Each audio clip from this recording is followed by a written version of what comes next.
ಅಮ್ಮ, ಹುಟ್ಟಿದ ಕೂಡಲೇ ಗಂಗಾ ನದಿಯಲ್ಲಿ ತೇಲಿ ಬಿಡಲು ನಾನು ಮಾಡಿದ ದ್ರೋಹವಾದರೂ ಏನು ತಾಯಿ? ಕಾಡಿನಲ್ಲಿರುವ ಕ್ರೂರ ಮೃಗಗಳು ಕೂಡ ತಮ್ಮ ತಮ್ಮ ಮರಿಗಳನ್ನು ಬಹು ಪ್ರೀತಿ, ಮಮತೆ, ವಾತ್ಸಲ್ಯದಿಂದ ಸಾಕಿಸಲಹು. ಆದರೆ ನೀನು ಮಾತ್ರ ನನ್ನನ್ನು ಗಂಗಾ ನದಿಯಲ್ಲಿ ತೇಲಿ ಬಿಡಲು ನಾನು ಮಾಡಿದ ಅಪರಾಧವೇನು ತಾಯಿ? ಅಲ್ಲಿರುವ ಜಲಚರಗಳು ಕೂಡ ಈ ಪಾಪಿಯ ದೇಹವನ್ನು ತಿನ್ನದೆ ಹಾಗೆ ಬಿಟ್ಟವಲ್ಲಮ್ಮ. ಪಾಂಡು ವಂಶದ ಮಹಾವೃಕ್ಷದಿಂದ ನನ್ನನ್ನು ಕಿತ್ತು ಬಿಸಟು ಅಪಮಾನ, ಅಪನಿಂದನೆಗಳ ಸಮರಕೂಪಕ್ಕೆ ಏಕೆ ತಳ್ಳಿದೆ ತಾಯಿ? ಅಮ್ಮ, ಕರ್ಣಾರ್ಜುನರ ಮಧ್ಯೆ ಸೋದರ ಸಂಬಂಧವನ್ನು ಸೇರಿಸಬೇಕಾದ ನೀನು ನಮ್ಮೀರ್ವರ ಮಧ್ಯೆ ದ್ವೇಷದ ಕಮರಿಯನ್ನೇಕೆ ಸೃಷ್ಟಿಸಿದೆ ತಾಯಿ?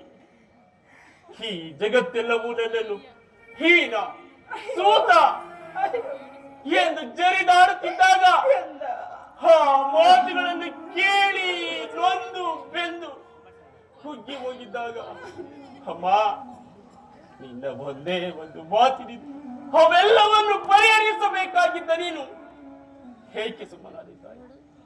ಹೇಕಮ್ಮ, ನನ್ನ ಪ್ರಶ್ನೆಗಳಿಗೆ ನಿನ್ನಲ್ಲಿ ಉತ್ತರವಿಲ್ಲವೇ? ಹೋಗಲಿ ಬಿಡುತ್ತಾರೆ. ನನ್ನ ಪ್ರಶ್ನೆಗಳೆಲ್ಲವೂ ಪ್ರಶ್ನೆಗಳಾಗಿಯೇ ಉಳಿಯಲಿ. ಈ ಕಡೆ ಕೈ ತೆಗಿ. ದೈವಕ್ಕೆ ಸಮಾನ. ದೂಷಿಸಿದರೆ ಪರಮ ಪಾಪಿಯಾಗುವುದು. ಇಷ್ಟು ದಿವಸದ ಮೇಲಾದರೂ ಈ ಮಗನ ನೆನಪು ಬಂದಿದ್ದ ಕರುಣೆ ತೋರಿದೆಯಲ್ಲ, ಈ ಉಪಕಾರದ ಭಾರವನ್ನು ನಾನು ಯಾವ ಜನ್ಮದಲ್ಲಿ ತೀರಿಸಲಮ್ಮ, ಯಾವ ಜನ್ಮದಲ್ಲಿ ತೀರಿಸಲ.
ಮಗು, ನೀನು ಈಗೆಲ್ಲ ಮಾತನಾಡಬಾರದು.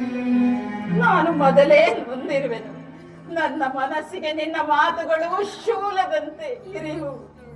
ನನ್ನ ಹೃದಯವನ್ನು ಪರರೇನು ಬಲ್ಲರು.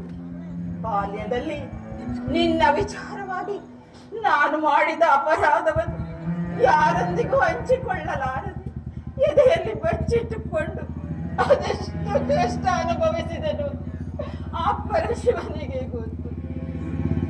ಕಂದ, ಇಂದಿನಿಂದ ನೀನು ಜೀವಿಸಿರುವೆಂದು ನನಗೆ ತಿಳಿದಿರಲಿಲ್ಲ. ಈಗ ತಾನೇ ಶ್ರೀಕೃಷ್ಣನಿಂದ ತಿಳಿಯಿತು. ಬಾಲ್ಯದಿಂದ ನೀನು ಅನುಭವಿಸಿದ ಕಷ್ಟ ಅಪಮಾನಗಳಿಗೆಲ್ಲ ನಾನೇ ಕಾರಣಳು, ನಾನೇ ಕಾರಣಳು. ಕ್ಷಮಿಸಿ ಬಿಡು ಕಂದ, ನನ್ನನ್ನು ಕ್ಷಮಿಸಿ ಬಿಡು. ಅಮ್ಮ, ಅಮ್ಮ, 5 ಜನ ವೀರ ಪುತ್ರರನ್ನು ಪಡೆದ ಪರಮ ಭಾಗ್ಯವತಿ ಜನನಿ ಕುಂತಿದೇವಿ, ನೀನು ಈ ರೀತಿ ಮಾತನಾಡುತ್ತಿರುವುದು ಬಾಲಕರಾದ ನನಗೆ ಶ್ರೇಷ್ಠಕರವಲ್ಲ ತಾಯಿ, ಶ್ರೇಷ್ಠಕರವಲ್ಲ. ಅಮ್ಮ, ನೀನು ಪಾಪಿ ಅಲ್ಲಮ್ಮ, ಪವಿತ್ರಳು. ಪಂಚ ಪಾಂಡವರೆಂಬ ಮಹಾಪುತ್ಥಳಿಗಳನ್ನು ಈ ಜಗತ್ತಿಗೆ ಪ್ರಕಟಿಸಿದ ವೀರ ಮಾತೆ. ಅಮ್ಮ, ನಿನ್ನ ಮಗನಾಗಿ ಜನಿಸಿ ನದಿಯ ಪಾಲಾದೆ. ನನ್ನ ಕರ್ಮವೇ ನನ್ನನ್ನು ನದಿಗೀಡು ಮಾಡಿ, ನನ್ನ ಕರ್ಮವೇ ನನ್ನನ್ನು ಗುರು ಶಾಪದಿಂದ ಮಣಿಸಿತು. ನನ್ನ ಕರ್ಮವೇ ನನ್ನನ್ನು ಭೀಷ್ಮನ ಬುದ್ಧಿ ಮಾತನ್ನು ತಿರಸ್ಕರಿಸಿತು. ನನ್ನ ಕರ್ಮವೇ ನನ್ನನ್ನು ಈ ಜಗದಿಂದ ತುಣಗೇಡಿ ಎಂದು ತಿಳಿಯಿತು.